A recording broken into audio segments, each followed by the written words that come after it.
Good morning from WKYT News. I'm Bill Bryant, and we welcome you to Kentucky Newsmakers and hope you're enjoying your weekend.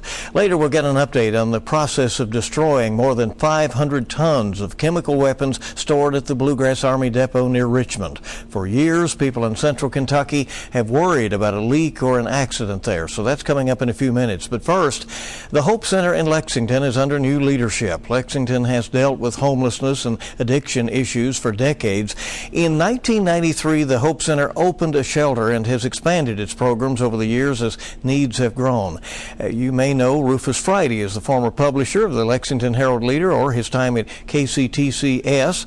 Now he is in charge at the Hope Center, and we welcome Rufus Friday to Kentucky Newsmakers. Thanks for coming in. We really appreciate it very much. Bill, thank you very much, and I do appreciate you asking me on today. And in fairness, you've only been on the job a few days. 8 days to be exact, but who's counting? But you know the important role that the Hope Center plays in the community and all of the important things that it does. And you've told me that even in the last few days, you have learned more and heard stories, and you know how important it is to people who make use of it. Yeah, as I said earlier, that one of the things that I do in my when I come to different markets is, I kind of lead and manage by walking around, and it's been great to be able to get out and walk the sidewalks and meet up with some of the clients that are there and to just hear their stories. And I think that one of the things that probably resonates more so than anything is that they always come out with this: the Hope Center saved my life. I was on a road to where it was a road that I did not like, but identifying and finding the Hope Center and going through some of the programs that they provide has put me back on a proper track. So I'm really grateful and thankful to be working for an organization that is mission driven as the Hope Center is. And each person does have his or her own story as to how they got in those circumstances. Yes, from individuals that have been trapped with drug addiction or dealing with alcohol or having taken a wrong path early on. Coming to the Hope Center has been that diversion to get them back on track again, and being able to work with individuals that are there, that are peer mentors that have gone through the program and have actually sat in those individuals' shoes. It tends to resonate more so with them. Yeah, the overdose deaths have been climbing around the country. The statistics are tough here in Kentucky. The pandemic continues out there, and we're beginning to see some concerning numbers in that yet again.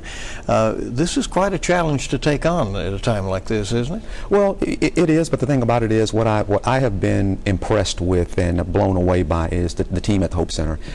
Keep in mind that even at the heat of the pandemic back in 2020, how much did you hear about the challenges that the homeless were having? I mean, the Hope Center stayed open.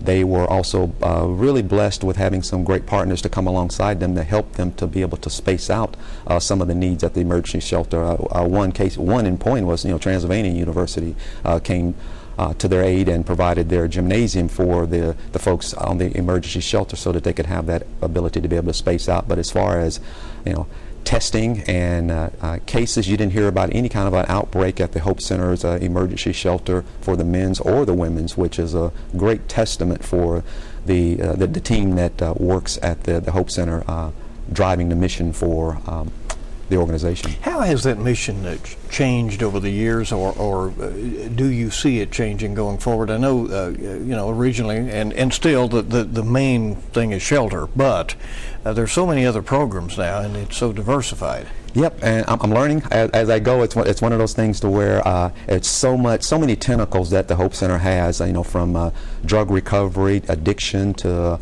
assisting those that have got mental health disorders, and most recently working in partnership with the Kentucky Department of Corrections with the intensive outpatient program, which is a program that to help alleviate some of the jail overcrowdedness and deal with some drug addiction and alcohol at low levels. Instead of sending those individuals to jail, there's this intensive outpatient program that the Hope Center provides, which is a 6-month program to get individuals into off of drug and alcohol addiction versus sending them to an incarceration outcome. The city has an Office of Homelessness Prevention and Outreach at this point, and they go out and assess needs, and there are other providers in the city. Do you think that the effort, from what you know at this point, is well coordinated enough so that Lexington can tackle this homelessness and addiction problem? You know, Bill, I don't know a lot about it, but I do know that one of the things that I am excited about is the office's new initiative on Lex End homelessness here in Lexington. So I'm looking forward to getting read up on that as quickly as possible. But working with the mayor and Polly Ruddock and her team, it's exciting. I'm as I said before, 8 days on the job, and I wish I was well versed in it, but I'll get there. How do you think you will measure success, though? I mean, I'll measure success by being able to say that every client that comes through the Hope Center will have a pathway to self-sufficiency. And like I said before, it's amazing that we live in a country that is the most economically blessed and most powerful on the planet, and we still have homelessness, and we have to be bold about addressing it. And I think that that the initiatives that are in play here, the Lex End homelessness initiative, my athletic background, I like a competitive football, yeah. I did. I like a competitive challenge, and I see this as one. So I'm energized about it, and I know the team at the Hope Center is as well. And we've got some really committed donors. We need more, of course, and the more funding that we have, the better off that we can address some of the needs that we have in this community here. You talk about, though, this frustration that we continue to have a homelessness problem in the country, and yet we know right now we do have this the housing market that is red hot and tight, and people have difficulty finding affordable housing, be it to buy or to rent. Right? Yeah, exactly. I mean, and that's one. That's also another arm of what the Hope Center does, is we do provide transitional housing, and we also try to get people moving to a pathway to permanent housing. But once again, we all know that there's the challenge here in our community is with affordable housing, and I was involved with a task force that was commissioned by Vice Mayor Steve Kay, and it was headed up by Councilmember James Brown, neighborhoods and task force on neighborhoods in transition. And we were looking at addressing those issues with affordable housing for those individuals that are in that set. So, do you think people would be surprised to know that the number of people who need homelessness services are veterans who have served the country? I think that probably, maybe 5 years ago that they wouldn't have known, but I think that we have placed more of an emphasis on what's happened with veterans in the community, and it's becoming more and more well known. The name Hope Center was intentional then, and certainly is relevant now. As you look toward what will be the 30th anniversary coming up of the founding of the Hope Center in Lexington, what will be your goals moving toward that time? Well, like I said before, my ultimate goal, I want to set a vision that where any client that comes through the Hope Center, we will guarantee that they will move to self-sufficiency. I know it's a bold goal. It's a big bold goal. I know that there may be a few folks that we may not be able to move to that, but that's going to be the ultimate goal, is that when you come to the Hope Center, there is going to be a direct and intentional pathway to self-sufficiency. One of the things I really would like to say about the Hope Center is that I've worked for over my entire professional career in the private sector, and you were always told that hope was not a strategy. But I can clearly say and confidently say that working with the Hope Center, that hope is indeed a strategy for anybody that comes to us, and we're going to make sure that they have that opportunity to, as I say before, move to a level of self-sufficiency, because we know that provides a level of confidence, and it also helps our community, our commonwealth here as well. And they have to be motivated, right? And, yes. And you've talked about tough love. Yes, you do. And the thing about it is that that tough love means that what I think that I love about the Hope Center is that we have peer mentors that do a great job of telling their unabashed story about the life, the pathway that they traversed, and most importantly, how the Hope Center turned their life around. So it's great to have those peer mentors there, and to also have those licensed clinicians and licensed caseworkers there to guide and facilitate these groups, programs that we have as well. I want to give you a moment to make your pitch to people that may be able to help you, because you have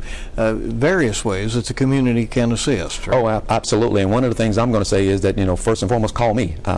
My number is 859-721-0144, and I'm hopeful that when I call on individuals that you'll take my call. And I've developed a lot of relationships and collaborative partnerships at my time when I was at the Herald Leader, as well as the time that I've had with KCTCS. So I'm looking forward to working with those partners again, and also working with our local government officials that I know very well also, because I think that we have a successful formula at the Hope Center.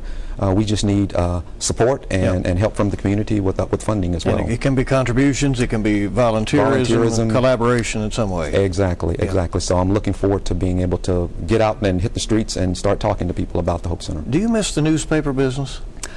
I do. You're on the business side, although we'll point that out. Right? Yeah. The business side of one of those things, it was a challenge, but I miss the excitement. I miss waking up and knowing that every day is not going to be alike. And there are times that when you're sitting in the publisher's chair, when you wake up in the morning, you've made half the people happy and half the people mad. Right. We understand. Rufus Friday, thank you so much for coming by. Really do appreciate it. Thank you, Bill, for having me. I appreciate it. And we'll stay with us now on Kentucky Newsmakers. We'll get an update on the efforts to rid Central Kentucky of nerve agent, coming up on WKYT. Welcome back to Kentucky Newsmakers. Glad to have you on WKYT. Word came this week that the first M55 rockets containing VX nerve agent have been destroyed at the Bluegrass Army Depot. It's a start. There are nearly 18,000 rockets there containing agent that results in a deadly agent when it's activated. The rockets have been rusting away in bunkers for decades. The public has known about it since the 1980s. It's been a saga ever since of public activism, battles that went from City Hall to Congress, and finally a plan to get the job done in recent years, and a lot more cooperation. Joining us to update us, Dr. Candice Coyle from the Bluegrass Army Depot, the plant that is located there in Richmond and working for the Department of Defense and the Army, and Ron Hink, who is project manager for Bechtel Parsons, the major contractor on this major project. Thanks for coming. We appreciate it very much. Thanks for having us. So for disclosure, I go way back. I was around when the public became aware of the nerve agent there and covered the concerns in the 1980s, early 90s about the different disposal methods that were proposed.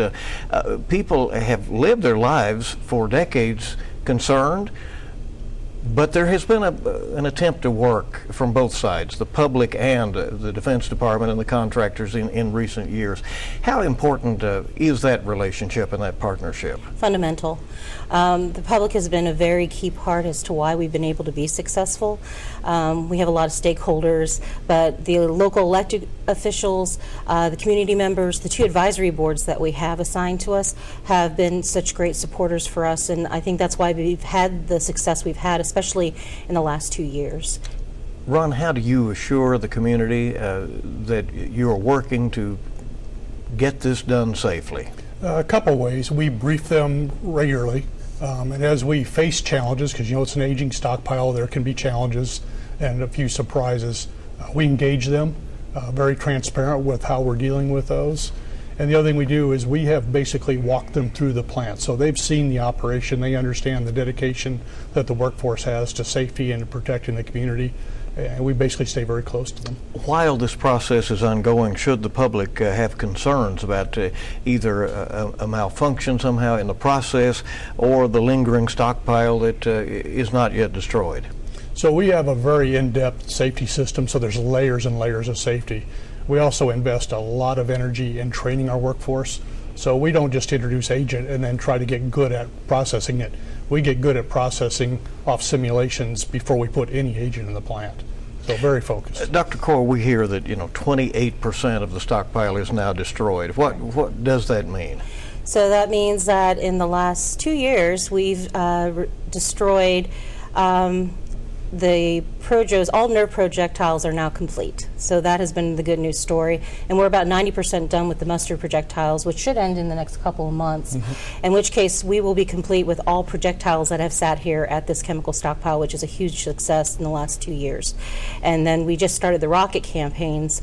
This will be our second to last. We're doing the VX first, which is about 18,000 rockets. And then once we're complete with that, we'll be at 48% complete, and the last 51% will be the GB rockets. You know, there have been various proposals over these many years. At one point, there was early on talk of transporting it somewhere else to maybe an incinerator, and the area could be ridded of the nerve agent in that way.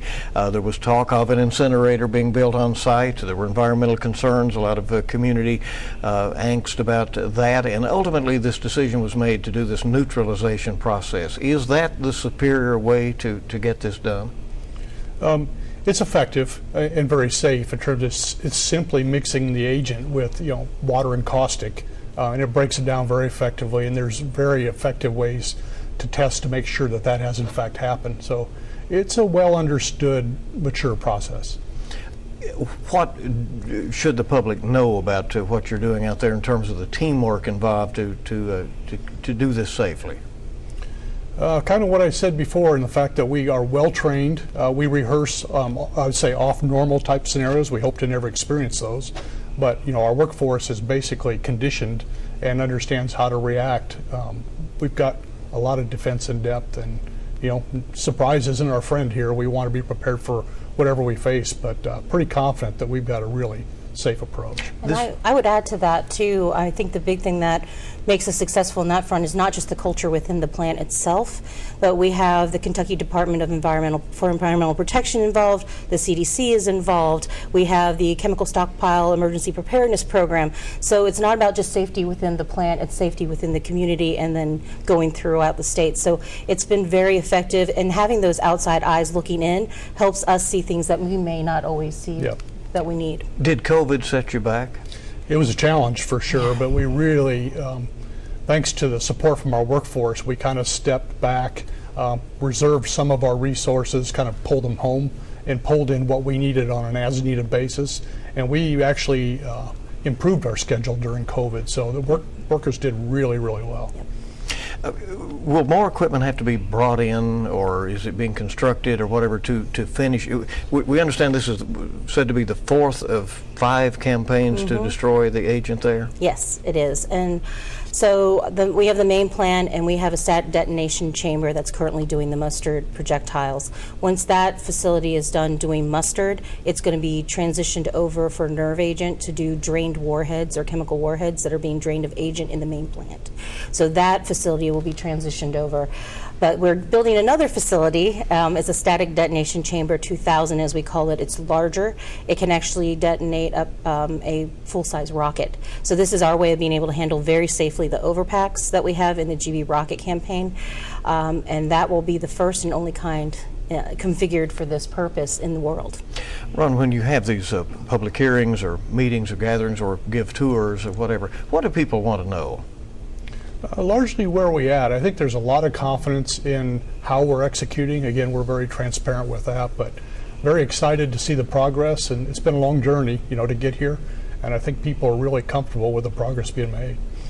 Let's talk about that journey, by the way. Again, this was something that has required cooperation at all levels. Congress, the Department of Defense, the state of Kentucky, the local governments, all had a stakehold. I remember in the early 90s, there was apparently a small leak. It was not reported. The local officials then passed ordinances saying that has to be reported to them very quickly, and then the media has to be told of it. So times changed in terms of, on all sides, in terms of how the information is handled as well. Yes, very much so. In fact, whenever we have any sort of incident at all, we have a lot of oversight. That's my job, really, as the government lead here, is oversighting the project that Ron is seen as the system contractor for the project.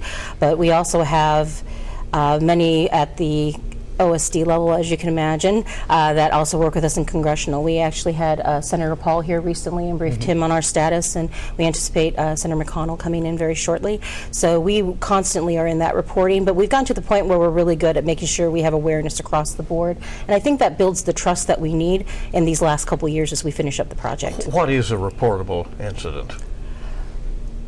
Well, we report pretty much everything that's off normal, but in terms of off the project, if we ever had an agent outside of engineering controls, that's definitely going to go right out to the community with an explanation as to what occurred. But that, like I said, that is very unlikely with the levels of protection we have. Above and beyond what you're doing right there on site, there are emergency protections to the community, Madison County and surrounding counties, really, right, in terms of the CSEP program. Correct. Right. And that they're in charge of alerting anybody to any issues. Yes, and in fact, we do an annual drill every September where we do a scenario and we move it out through the whole process. So we don't know what the incident or scenario is going to be, and we are engaged with that. We pull together our team and act out as though something may have occurred, and that brings the entire community in, and it's always a really good exercise to find lessons learned, but usually the couple that I've been through so far have just been stellar. Ron, you have worked other sites, maybe not one that was at this level or done in this way, but do you find this to be on level with the other places that things have been done? Yeah, I do, and I think there's more complexity here for sure. I mean, we saved the best for last in terms of the rockets and the projectiles, different configurations, but the dedication of this workforce is better than I have seen. They're very dedicated, in some cases pretty seasoned because they've been through several of these sites, which is good. They bring that experience here, but very, very good focus, which is what we need.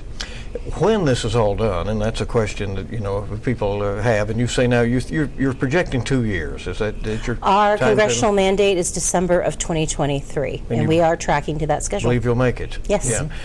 What happens next at the depot? What happens to the employees who are there? Some of them may want to stay in the area, have these skills that they've acquired, perhaps. Right. So the depot itself has its own mission, conventional munitions. Right. So their mission continues.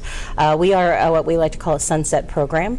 When we're done, we will take the plant down to a closure level, make sure that we're meeting all of our permit and regulatory requirements by the state and by the Army, and then we will leave. And that will be the plan. A lot of our folks on the government side, I'll let you speak to the contracting side, there will be opportunities for them to relocate, but like Ron referred to earlier, a lot of folks have been doing this program for a while. So I think this is their retirement. This is the last site, and it will be the end of a very long mission. So I think there's going to be a lot of happy retirements at the end for us. Yep, some will retire in the area for sure. There's quite a few. This has been a long program. And I also think we're, from a Bechtel Parsons point of view, we were doing a lot of work with the community to try to look for what are the opportunities for future mission here that might come in and use some of the infrastructure we've created. Obviously it has to be coordinated well with the Army, but we're seeding some ideas and some opportunities that one might pursue. But as far as you know, the Department of Defense will maintain that facility. I mean, you said the mission continues. The other things that are The Department of the done Army will maintain the Army depot itself and its conventional munitions mission, but we'll withdraw from the site. We're a tenant, so we'll be done living there. You don't know what's next, right? Nope. My job is to clean it up and make sure that we leave safely. Well, thank you for coming in, updating very us. We much. appreciate it very much, and I know many people say transparency is very much appreciated. No, always. Thank you. We're going to come back in just a moment, and we'll be back on WKYT's Kentucky Newsmakers.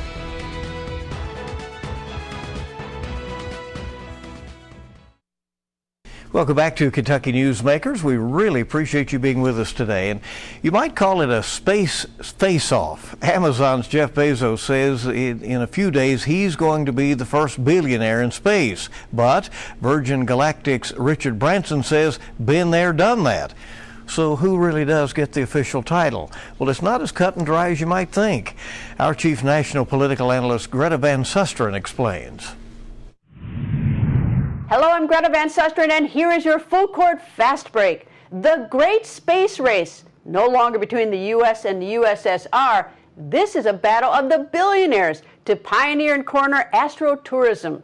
On July 20th, the anniversary of the Apollo 11 moon landing, Amazon founder Jeff Bezos is flying past the edge of space. His company, Blue Origin, will launch its New Shepard rocket for its maiden crewed voyage.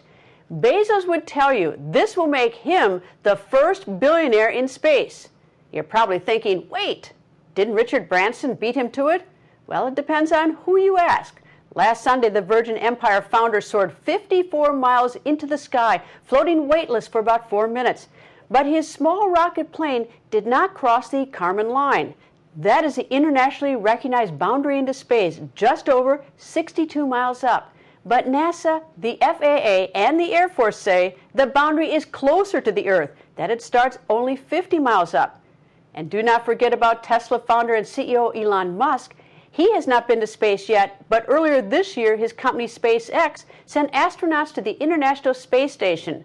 And in September, another billionaire is charting one of Musk's rockets for a 3-day orbit. No word yet on how much that will cost him, but someone paid $28 million in an auction to join the upcoming Bezos flight. And Virgin Galactic is charging $250,000 a seat. It says more than 600 people have already signed up. Want more Full Court Press? Tune in Sundays. We bring politics home, covering the national stories that impact you. And you remember that you can catch Full Court Press with Greta Van Susteren coming up this morning at 11:30 on WKYT, right after Face the Nation. Garrett Weimer will have your latest news tonight here on WKYT. Updates, of course, always throughout the day on WKYT.com. I'll see you this week on WKYT News, and we hope you make it a good week ahead.